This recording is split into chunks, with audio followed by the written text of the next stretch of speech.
সিরাজগঞ্জে যাত্রীসহ বাস নিয়ন্ত্রণ হারিয়ে চালকসহ নিহত ৩ জন, আহত ১০ জন। সিরাজগঞ্জ মহাসড়কে যাত্রীবাহী বাসের চাকা ফেটে নিয়ন্ত্রণ হারিয়ে আইল্যান্ডের সজোরে ধাক্কা লাগার ঘটনা ঘটেছে। এতে ৩ জন নিহত হয়েছেন এবং আহত হয়েছেন অন্তত ১০ জন। শুক্রবার ৩ এপ্রিল দুপুর ১২টার দিকে যমুনা সেতুর পশ্চিম মহাসড়কের বানিয়াগাতি এলাকায় এই দুর্ঘটনা ঘটে। তবে তাৎক্ষণিকভাবে নিহতদের নাম পরিচয় জানা যায়নি। জানা গেছে, বগুড়া থেকে ময়মনসিংহগামী বুশরা পরিবহনের একটি যাত্রীবাহী বাসের হঠাৎ চাকা ফেটে যায়।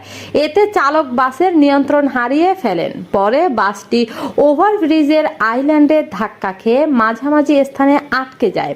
এ সময় ঘটনাস্থলেই ২ জন নিহত হন। আহতদের উদ্ধার করে হাসপাতালে নেওয়ার পথে আরও একজনের মৃত্যু হয়। এ ঘটনায় অন্তত ১০ জন যাত্রী আহত হয়েছেন। যমুনা সেতু পশ্চিম থানার ভারপ্রাপ্ত কর্মকর্তা ওসি আমিরুল ইসলাম বলেন, দুর্ঘটনার পরপরই উদ্ধার কাজ শুরু হয়েছে এবং আহতদের বিভিন্ন হাসপাতালে নেওয়া হয়েছে। ক্ষতিগ্রস্ত বাসটি সরাতে কাজ চলছে। তিনি আরো বলেন, আমাদের রেকার গাড়ি দিয়ে ক্ষতিগ্রস্ত বাসটি সরিয়ে নিচ্ছি। মহাসড়কে যান চলাচল স্বাভাবিক রয়েছে।